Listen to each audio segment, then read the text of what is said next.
যে দুদক তো বলেছে এই দুর্নীতির সাথে 2 কোটি টাকা প্রায় ওষুধের দুর্নীতির সাথে হসপিটাল কর্তৃপক্ষ জড়িত, এবং আমরা সিভিল সার্জনের সাথে কথা বলেছি। তিনি বলেছেন সম্পূর্ণ দায়িত্ব আপনার, আপনি এই ওষুধ রিসিভ করেন এবং বের করেন।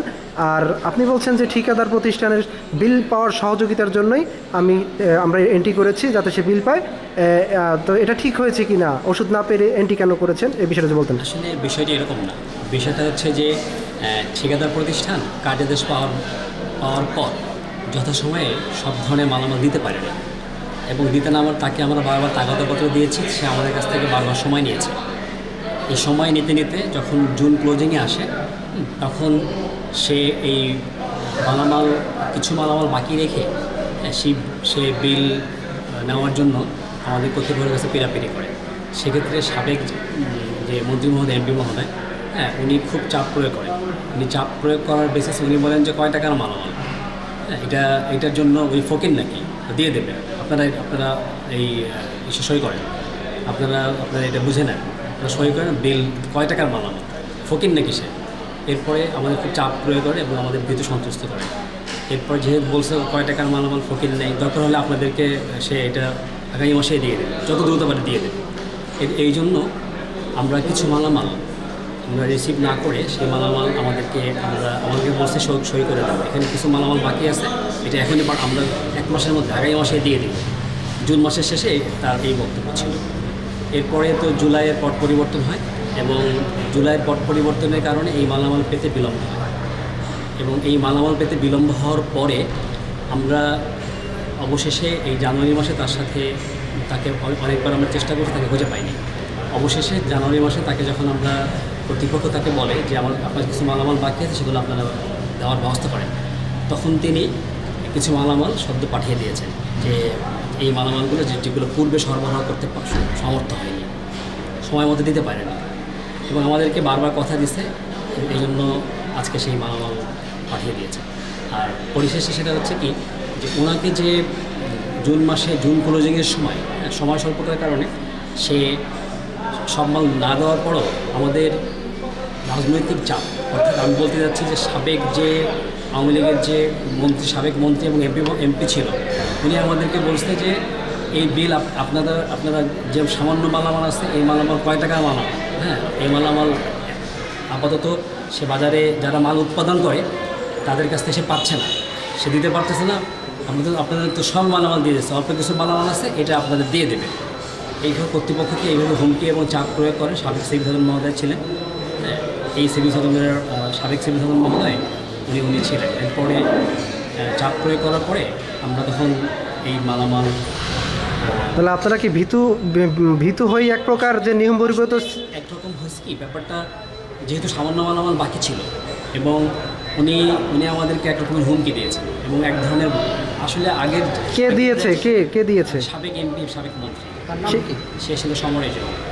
এবং ফ্যাক্ট হচ্ছে কি, সেটা একটু বলেন, যে ঠিকাদারি প্রতিষ্ঠানের নাম উল্লেখ করে বলেন যে এটা এইভাবে ঠিকাদারি প্রতিষ্ঠান সাউথ বাংলা, সে আমাদের কিছু মালামাল বাকি রেখে তারা এরকম রাজনৈতিক চাপ প্রয়োগ করে, এবং এই যার ফলে আমরা তাদেরকে কর্তৃপক্ষ তাদেরকে বিলটা অ্যাপ্রুভ করে।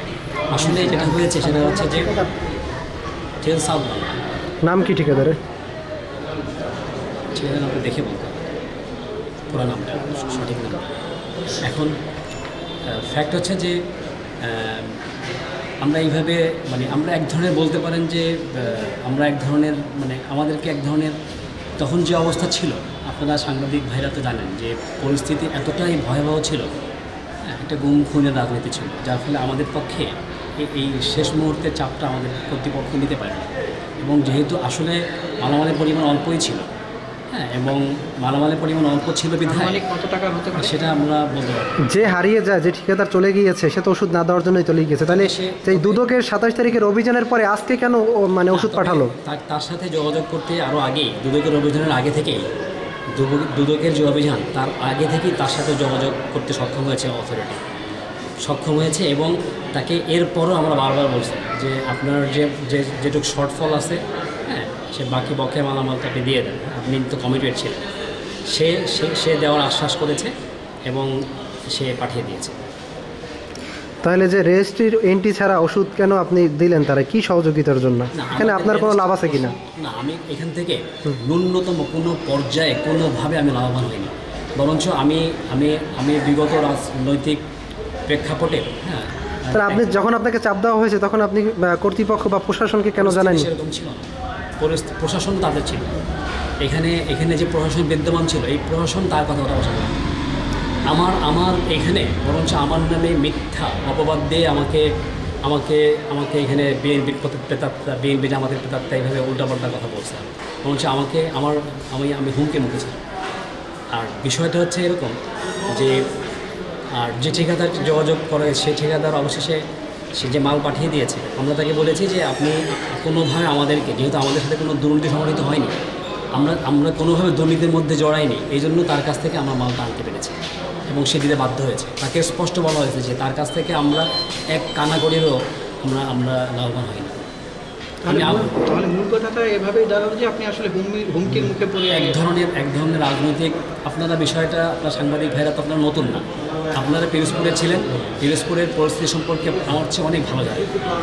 যদি বিষয়টা এরকম হতো তাহলে তো সেটা সিভিল সার্জন মহোদয় বলতো, কিন্তু সে কিন্তু এটা বলেনি। সব তাদের লোক ছিল, বরঞ্চ আমাকে বর্তমান সিভিল সার্জন কি তাদের লোক? তাহলে না, বর্তমান সিভিল সার্জনের সময় এই ঘটনাগুলি দিয়েছে। বর্তমান পূর্বের সিভিল সার্জন কে ছিলেন? পূর্বের সিভিল সার্জন যে ছিলেন, আসলে এই ব্যাপারটা সিভিল সার্জন কর্তৃপক্ষকে মানে মন্ত্রী মহোদয় চাপ দিয়েছে।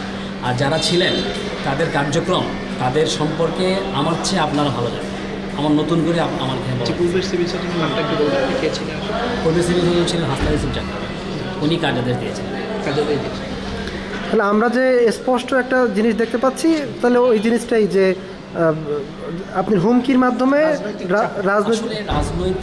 রাজনৈতিক চাপে মন্ত্রী মহোদয়ের যে কাছের লোক, যাদের ঠিকাদার ছিল, ফ্যাসিস্ট সরকারের কিভাবে দেশ আমাদের আসলে আমরা এত বক্তব্যে যাব না, কিভাবে দেশ চালিয়েছে এটা আপনাদের অবগত আছে। না আমরা সেটা বলবো না।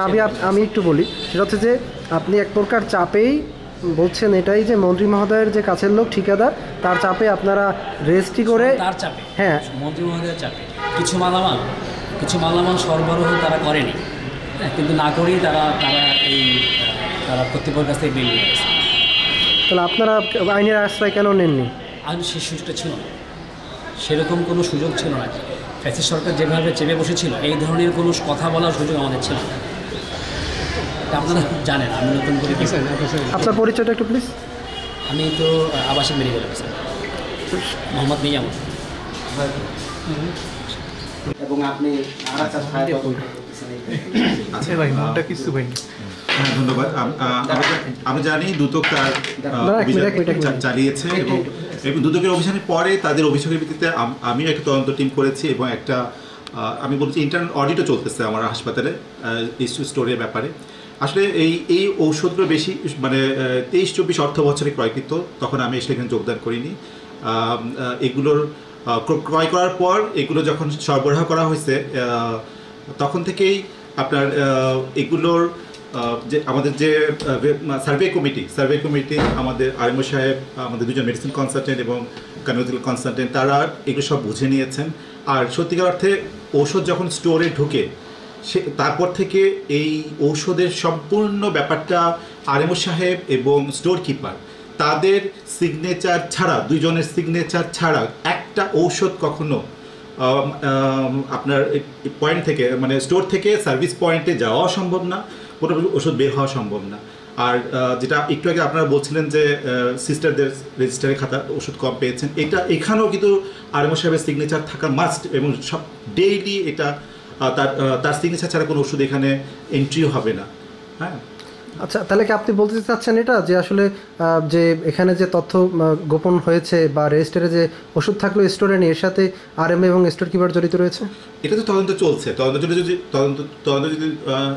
এটা তো স্পষ্ট দুদক দেখতে পাচ্ছে যে রেজিস্টারে আছে কিন্তু স্টোরে নেই। তাহলে কি এটা কি আপনি এই বিষয়ে আপনি কি বলবেন স্পষ্ট করে যদি একটু বলতেন, যে সাথে আরএমএ বা স্টোর কিপার জড়িত কিনা এই যে দুর্নীতির সাথে? অবশ্যই সম্ভাবনা আছে, তবে আমি আমার ঊর্ধ্বতন কর্তৃপক্ষকে জানিয়েছি আমার নিজস্ব তদন্ত চলছে। যদি ঊর্ধ্বতন কর্তৃপক্ষ যদি কোনো তদন্ত টিম পাঠান তাহলে সেটা আরও পরিষ্কার হয়ে যাবে ব্যাপারটা।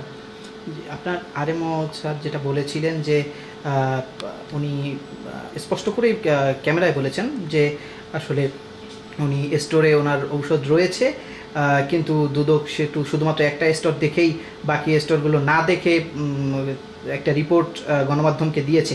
আসলে এই বক্তব্যের প্রেক্ষিতে আপনি কি বলতে চাচ্ছেন?